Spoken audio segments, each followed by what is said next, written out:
నాయకత్వం చేశాడు. బ్రహ్మాండమైనటువంటి కరువు వచ్చింది.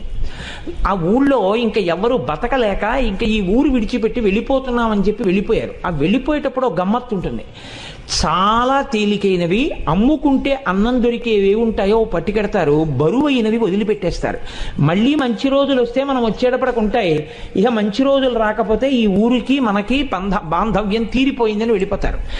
వాళ్ళు వెళ్ళేటప్పుడు ఆవుల్ని గేదెల్ని తీసుకెళ్లరు. ఎందుకు తీసుకెళ్లరో తెలుసా అండి? తమ కడుపు నిండడానికే మార్గం లేదు, ఇంకా వాటిని ఏం మేపుతారు.